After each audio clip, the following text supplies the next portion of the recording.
কখনো কি এমন মনে হয়েছে যে একটা বিখ্যাত বইয়ের শুধুমাত্র একটা আইডিয়া আমাদের পুরো পৃথিবী দেখার চোখটাই পাল্টে দিতে পারে? চলুন আজ আমরা ঠিক সেরকমই একটা ধারণার গভীরে ডুব দেব। আর কে জানে, এই আলোচনাটা হয়তো জীবনকে দেখার দৃষ্টিভঙ্গিটাই চিরদিনের জন্য বদলে দেবে। আমরা যে বইটার কথা বলছি সেটা কিন্তু দশকের পর দশক ধরে বেস্ট সেলার। ভাবা যায়, সিইও থেকে শুরু করে অলিম্পিকের সাঁতারু পর্যন্ত কে নেই সেই লিস্টে। সবাই এক বাক্যে স্বীকার করেছেন এর নীতিগুলোর কার্যকারিতা। কিন্তু সত্যি বলতে কি, এটা এখন আর শুধু একটা বই নেই, এটা রীতিমতো একটা গ্লোবাল মুভমেন্টে পরিণত হয়েছে। সাফল্যের যে গতানুগতিক ধারণা, সেটাকে একেবারে চ্যালেঞ্জ করে লক্ষ লক্ষ মানুষের ব্যক্তিগত আর পেশাগত জীবনে একটা বিপ্লব এনে দিয়েছে এই বইটা।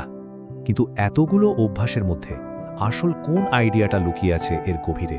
মানে কোন সেই মূল ধারণা যা বইটাকে এতটা প্রভাবশালী করে তুলেছে? চলুন এই রহস্যটা ভেদ করা যাক, খুঁজে বের করি সেই আসল ভিত্তিটা যার উপর এই পুরো সাফল্যের কাঠামোটা দাঁড়িয়ে আছে। তো চলুন শুরু করা যাক। আমাদের এই যাত্রাটা শুরু হচ্ছে একটা বেশ অদ্ভুত প্যারাডক্স বা বিরোধাভাস দিয়ে। লেখক স্টিফেন কোভি আধুনিক সাফল্যের ঠিক মাঝখানে এই জিনিসটা খুঁজে পেয়েছিলেন।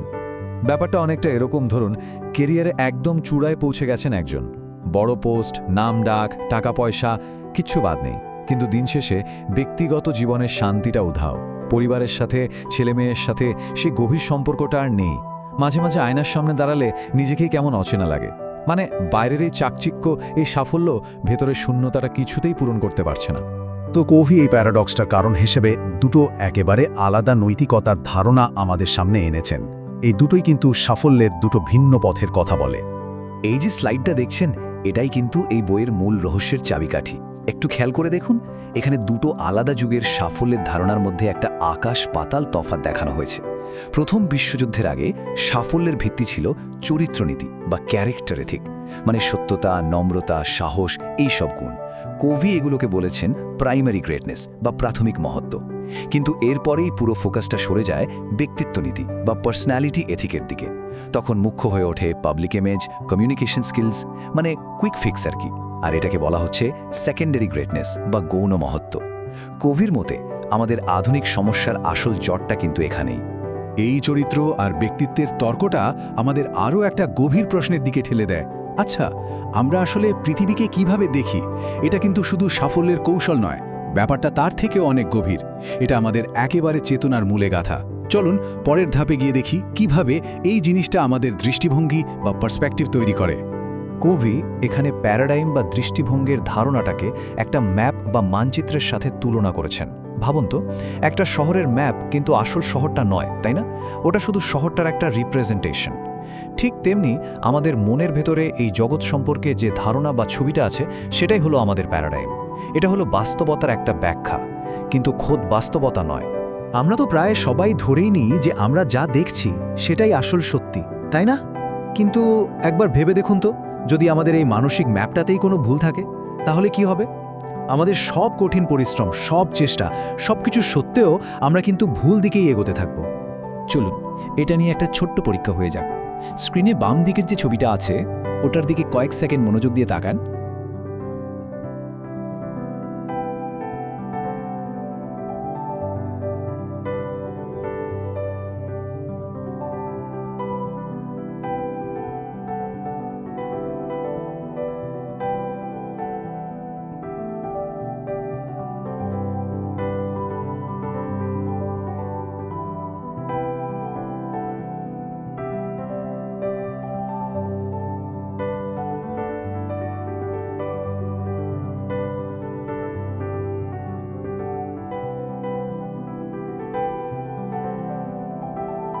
আচ্ছা, এবার ডান দিকের ছবিটা দেখুন তো, কি দেখতে পাচ্ছেন?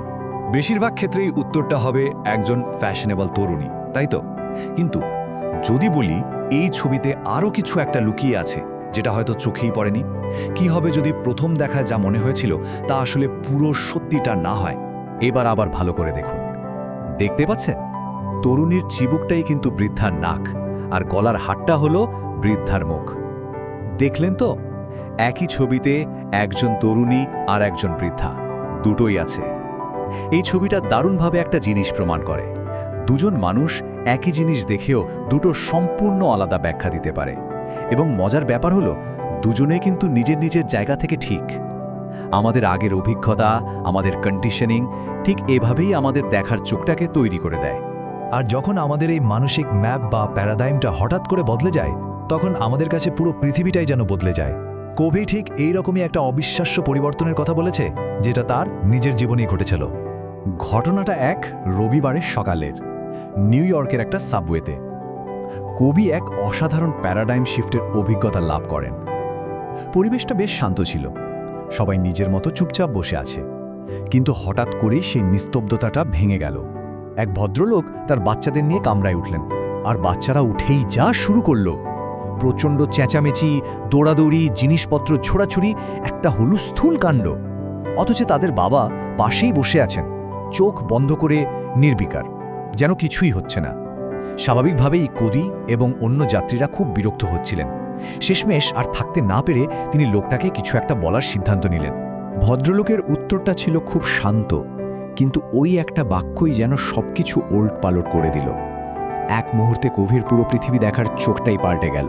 এক মুহূর্তের মধ্যে তার সব বিরক্তি, সব রাগ কোথায় যেন উধাও হয়ে গেল। তার জায়গায় চলে এলো গভীর সহানুভূতি। ভাবুন, তার চিন্তা, তার অনুভূতি, তার আচরণ সবকিছু সেকেন্ডের মধ্যে বদলে গেল। এটাই হলো একটা প্যারাডাইম শিফটের আসল শক্তি। যখনই আমাদের দেখার চোখটা বদলে যায়, আমাদের কাছে বাস্তবটাও বদলে যায়। তাহলে প্রশ্ন হলো, এর সমাধানটা কি? আমরা কি করে নিশ্চিত হব যে আমাদের এই মানসিক ম্যাপগুলো ঠিকঠাক আছে?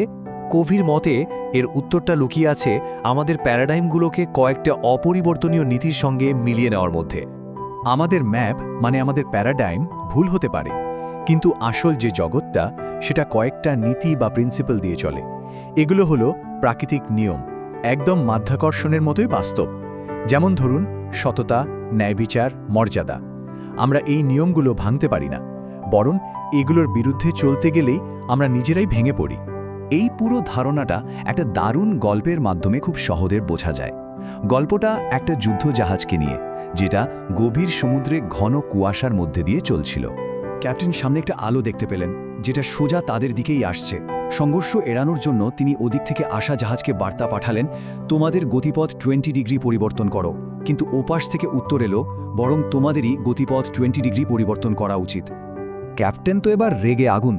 তিনি নিজের ক্ষমতা আর জাহাজের বিশালতার কথা মাথায় রেখে আবার বার্তা পাঠালেন, আমি একজন ক্যাপ্টেন, বলছি তোমাদের গতিপথ 20 ডিগ্রি পরিবর্তন করো। তিনি তার নিজের প্যারাডাইম, নিজের মানসিক ম্যাপের ওপর ভিত্তি করে 100% নিশ্চিত ছিলেন যে তিনিই ঠিক। আর এরপর যে উত্তরটা এলো, সেটাই ক্যাপ্টেনের সব অহংকার আর ভুল ধারণাটা এক মুহূর্তে ভেঙে চুরমার করে দিল। উত্তরটা ছিল, আমি একটা বাতিঘর। ব্যাস, ক্যাপ্টেন বাস্তবতার মুখোমুখি হলেন। এই বাতিঘরটাই হলো সেই নীতি বা প্রিন্সিপাল যা অটল, অপরিবর্তনীয়। আমাদেরকে এর সাথে নিজেদের পথ মেলাতে হয়। বাস্তবতা কিন্তু আমাদের জন্য তার পথ বদলায় না। শেষ পর্যন্ত কোভের সেই সবচেয়ে জরুরি প্রশ্নটা আমাদের নিজেদের কাছেই ফিরে আসে। আচ্ছা, আমরা যে মানসিক ম্যাপগুলো নিয়ে চলছি সেগুলোকে আসল বাস্তবতার সাথে মেলে? নাকি আমরাও সেই যুদ্ধজাহাজের ক্যাপ্টেনের মতোই নিজেদের ভুল ধারণা নিয়ে সোজাসুজি একটা বাতিঘরের দিকেই এগিয়ে চলেছি?